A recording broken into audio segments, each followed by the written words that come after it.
Socrates and the Search for Truth. Part 1. The Beginning of Philosophy. More than 2,000 years ago, a man walked the streets of Athens with no school, no written philosophy, and no desire for wealth or political power. He wore simple clothing, lived modestly, and spent his days doing something that often irritated, embarrassed, and even angered the people around him.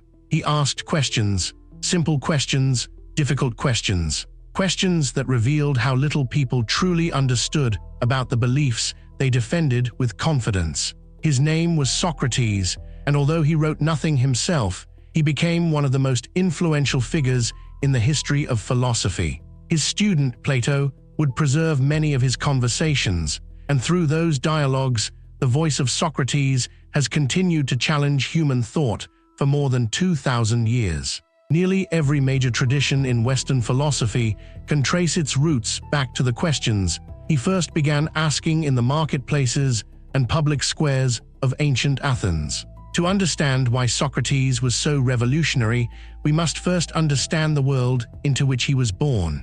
Ancient Greece was already home to remarkable thinkers who sought to explain the universe through reason rather than mythology. These early philosophers searched for the fundamental substance from which everything arose. Some argued that all things ultimately came from water. Others proposed air, fire, or an infinite underlying principle. Later thinkers imagined reality as indivisible atoms moving through empty space. They were attempting something extraordinary. Instead of relying upon stories of the gods, they searched for natural explanations that could account for the order of the cosmos. These philosophers transformed humanity's understanding of nature, but Socrates believed they had overlooked a more immediate problem. Before asking what reality is made of, should we not first ask how human beings come to know anything at all? If our understanding is clouded by false assumptions, then even our most sophisticated theories about the universe may rest upon uncertain foundations. This insight marked one of the greatest turning points in intellectual history. Socrates shifted philosophy away from speculation about the external world and toward the examination of the human mind. His central concern was not the composition of the cosmos, but the nature of knowledge itself. How do we distinguish genuine understanding from mere opinion? Why do people believe they know things they cannot adequately explain? Can truth be discovered through careful reasoning, or are we forever trapped by our own assumptions? Unlike many teachers, Socrates rarely presented answers. Instead, he questioned the answers that others confidently offered. He approached politicians who claimed to understand justice. He spoke with poets who believed they understood beauty and inspiration. He questioned craftsmen who possessed great technical skill, yet often assumed their expertise extended into every area of life. Again and again, Socrates discovered that confidence and knowledge were not the same thing. His conversations followed a remarkable pattern. A person would begin by offering a clear definition of courage, justice, friendship, or virtue. Socrates would then ask a series of careful questions. Each answer led to another question. Slowly, unnoticed at first, contradictions began to appear. Ideas that once seemed obvious became increasingly difficult to defend. Definitions collapsed beneath their own inconsistencies. By the end of the conversation, both Socrates and his companion often stood where they had begun, recognizing that the certainty they once possessed had quietly disappeared. To many people, this seemed frustrating or even humiliating. Yet Socrates believed it was one of the greatest gifts philosophy could offer. False certainty prevents learning. Genuine inquiry begins only when we recognize the limits of our own understanding. For Socrates, ignorance honestly acknowledged was far more valuable than knowledge merely imagined. This attitude is captured in one of the most famous statements ever attributed to him: "I know that I know nothing." Whether these were his exact words remains uncertain, but they express the spirit of his philosophy with remarkable clarity. Socrates was not claiming that knowledge is impossible. He was expressing intellectual humility. The wisest person is not the one who believes every question has already been answered. The wisest person is the one who understands how much remains unknown. This humility shaped every aspect of his life. Philosophy was not an abstract academic discipline reserved for scholars. It was a way of living. Every conversation became an opportunity to examine assumptions. Every disagreement became an invitation to search more deeply for truth. Every belief, no matter how widely accepted, remained open to question if reason demanded it. In many ways, Socrates changed philosophy by changing its starting point. Earlier thinkers asked what the universe is. Socrates asked how the human mind comes to know the universe. Earlier thinkers searched for the building blocks of reality. Socrates searched for the foundations of wisdom. This simple shift would influence Plato, Aristotle, Descartes, Kant, and nearly every philosopher who followed. The question Socrates left to humanity remains as powerful today as it was in ancient Athens. Before we ask what reality truly is, perhaps we must first ask whether we possess the wisdom required to recognize it when we see it. Part 2. The Oracle, Wisdom, and the Discovery of Ignorance. One of the most famous stories in the life of Socrates begins not in the streets of Athens, but at the temple of Apollo in Delphi. There, the Oracle of Delphi delivered a declaration that would shape the rest of his life. When asked if anyone was wiser than Socrates, the oracle answered that no one was. When this message reached Athens, Socrates was deeply puzzled. He did not consider himself a wise man. In fact, he believed he possessed very little knowledge at all. If the oracle could not lie, then how could such a statement possibly be true? Rather than accepting the prophecy, Socrates decided to investigate it. He approached those whom society regarded as wise and questioned them carefully. He spoke with politicians who claimed to understand justice and leadership. He questioned poets whose works inspired admiration throughout Greece. He examined skilled craftsmen whose expertise earned them the respect of their communities. If anyone possessed genuine wisdom, he expected to find it among these people. What he discovered surprised him. The politicians spoke confidently about justice, yet struggled to define what justice actually was. The poets created beautiful works, but often could not explain the deeper meanings contained within their own writings. The craftsmen possessed remarkable skill in their professions, yet many assumed that mastery in one area made them authorities in every other subject. Again and again, Socrates encountered the same pattern. People believed they possessed knowledge that they had never truly examined. This realization became one of the foundations of his philosophy. Ignorance is not simply the absence of knowledge. The more dangerous form of ignorance is believing we understand something when we do not. False certainty closes the mind. It removes the desire to question, to investigate, and to learn. Genuine wisdom begins only when certainty gives way to honest inquiry. This is the deeper meaning behind the famous statement often attributed to Socrates, "I know that I know nothing." He was not celebrating ignorance or denying the possibility of truth. He was recognizing the limits of human understanding. The person who believes every question has already been answered has nowhere left to grow. The person who acknowledges how much remains unknown has taken the first step toward genuine wisdom. For Socrates, philosophy was never about collecting information or displaying intelligence. It was about cultivating intellectual humility. Every belief should be open to examination. Every conclusion should be tested. Every assumption should be questioned. Truth is not discovered by protecting our opinions. It is discovered by allowing them to be challenged. The oracle's declaration was therefore not a compliment to Socrates' knowledge. It was a recognition of his honesty. While others believed themselves wise, Socrates understood the vastness of what he did not know. That humility became the beginning of philosophy itself. Before the search for truth can begin, we must first recognize that our understanding may be incomplete. Only then does the mind become truly capable of learning. Part 3. The Socratic Method and the Pursuit of Truth. If Socrates had one defining philosophical tool, it was not a book, a doctrine, or a system of metaphysics. It was conversation. He believed that truth is not simply handed from one person to another.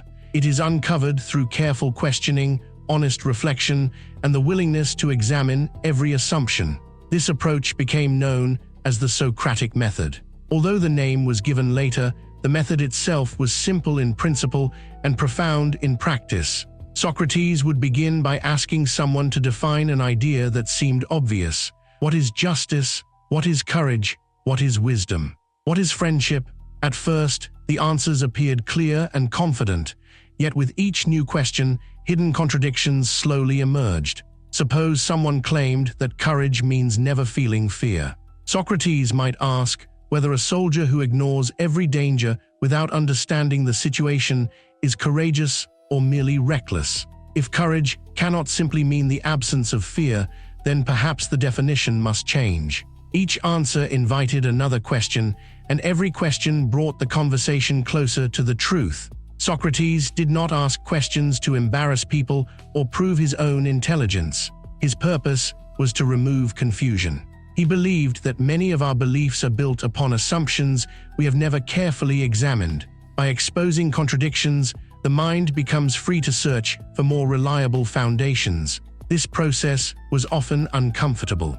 Many people became frustrated when beliefs they had held for years began to unravel. Yet Socrates believed this discomfort was necessary. Just as a physician may cause temporary pain while healing the body, philosophy may challenge the mind before it brings greater clarity. False certainty must be removed before genuine understanding can take its place. For Socrates, questioning was not an act of skepticism for its own sake. He did not believe that truth was impossible to discover.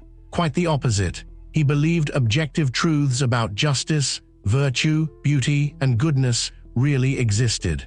The difficulty was not that truth was absent.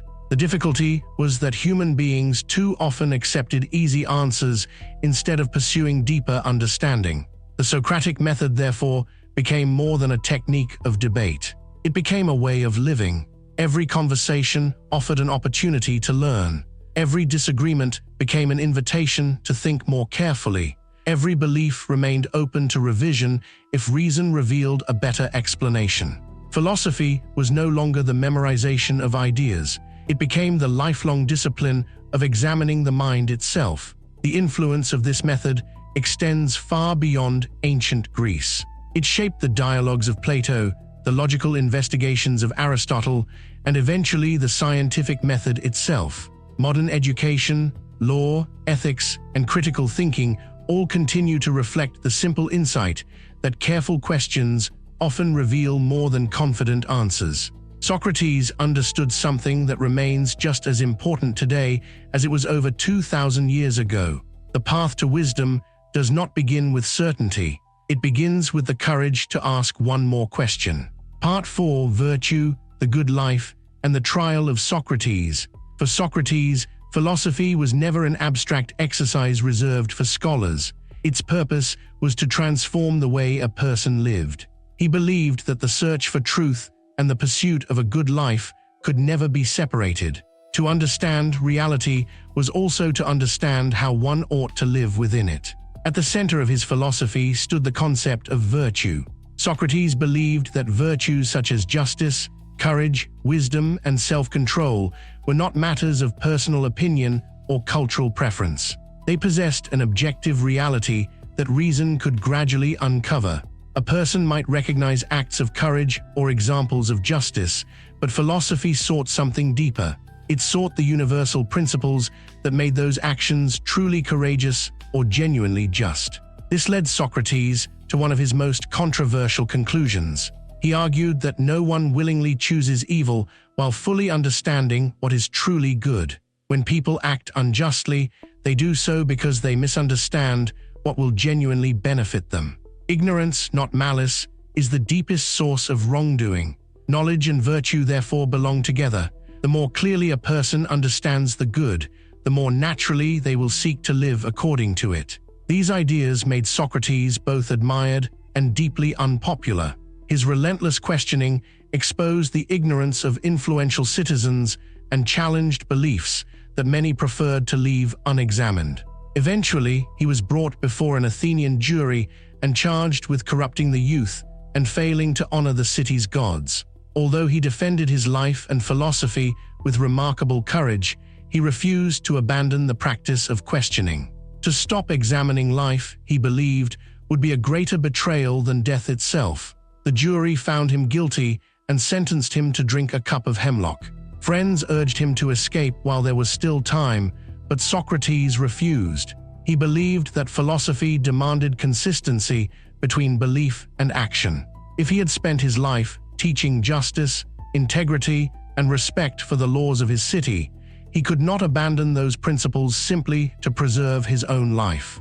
He accepted his sentence with calm resolve, continuing to discuss philosophy with his companions until his final moments. The death of Socrates became one of the defining events in the history of philosophy.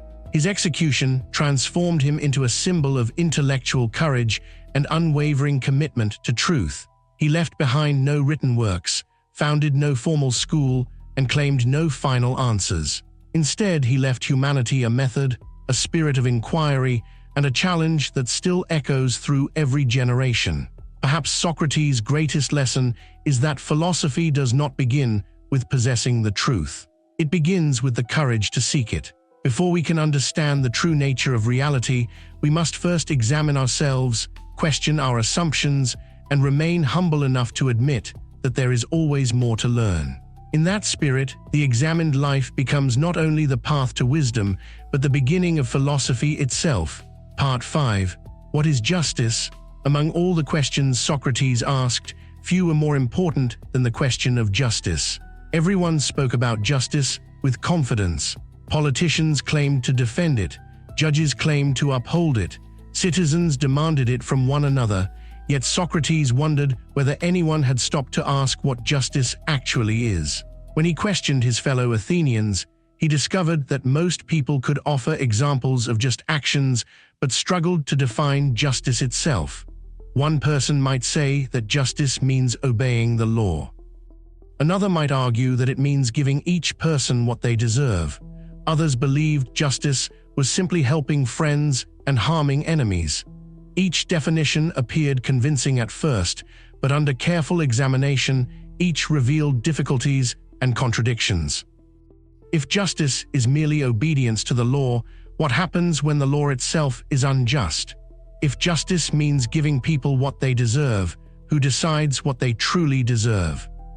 If justice requires harming one's enemies, does causing harm make another person more just or less just? With questions such as these, Socrates exposed the limits of easy answers and encouraged deeper reflection. His goal was never to win an argument. He believed that truth could only emerge when false assumptions were stripped away. By questioning accepted definitions, he hoped to uncover the universal nature of justice rather than its changing appearances.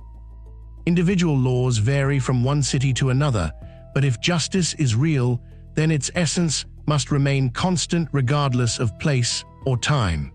This search for universal definitions became one of Socrates' greatest contributions to philosophy. He believed that concepts such as justice, courage, wisdom, and goodness possess an objective reality that reason can gradually discover. Human opinions may differ, but truth itself does not change simply because people disagree about it. Although Socrates never claimed to possess a final definition of justice, his relentless search transformed the way philosophers approached ethical questions. His student Plato would later build upon these conversations in the Republic, asking not only what justice is, but whether a truly just society could ever exist. In this way, Socrates laid the foundation for one of the most influential philosophical investigations in history. The question remains as relevant today as it was in ancient Athens. Is justice merely a human agreement, shaped by culture and circumstance, or does it reflect a deeper reality that exists independently of our opinions? Socrates believed that only through honest inquiry and disciplined reason can we hope to discover the answer.